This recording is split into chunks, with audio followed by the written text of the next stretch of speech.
Mr. Speaker has agreed that for this debate, members of the public can use handheld electronic devices in the public gallery, provided that they are silent. Photos, however, must not be taken, and I'm sure that you'll be so gripped by this debate that you are your handheld devices whatsoever.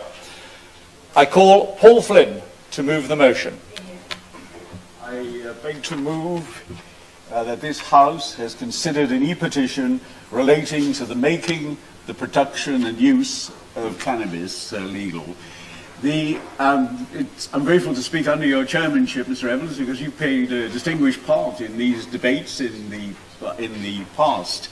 And I might well decide to quote some of the things you've said. I remember you complaining one time that cannabis contains several hundred compounds. And the new scientists pointed out that they wondered whether you knew how many compounds were in the cabbage that you had for your supper that night. But it's one of the illustrations I'd like to give before we start is the way that all governments have handled this matter over the years.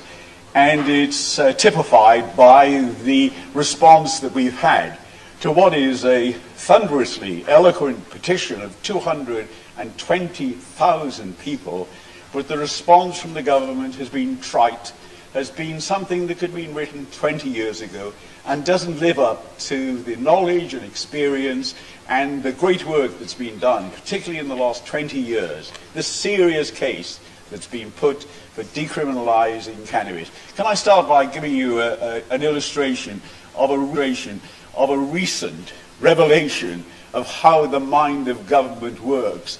I put down a question that could have been answered with one word, saying how many prisons in this country are free of illegal drug use.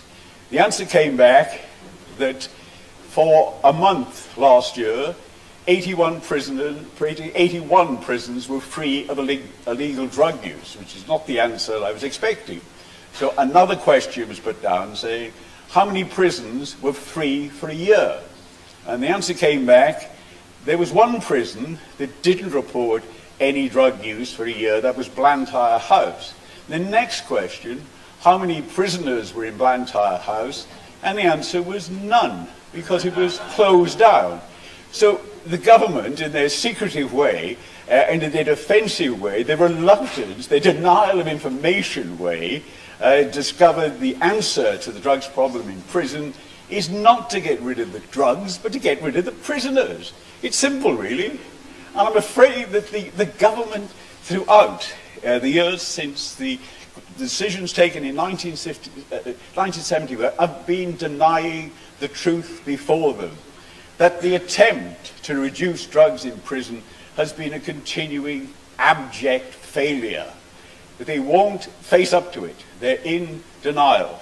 And the case we want to put today is that we're looking at a failure that's been going on in this country for 45 years.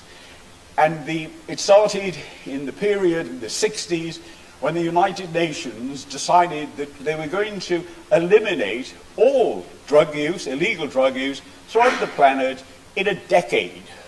And many countries throughout the world took laws that we knew at the time.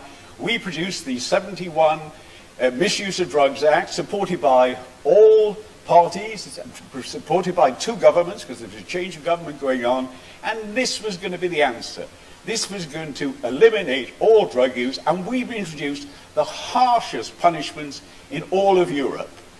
The result has been that then, in 71, there were fewer than 1,000 addicts to heroin and cocaine. 44 years later,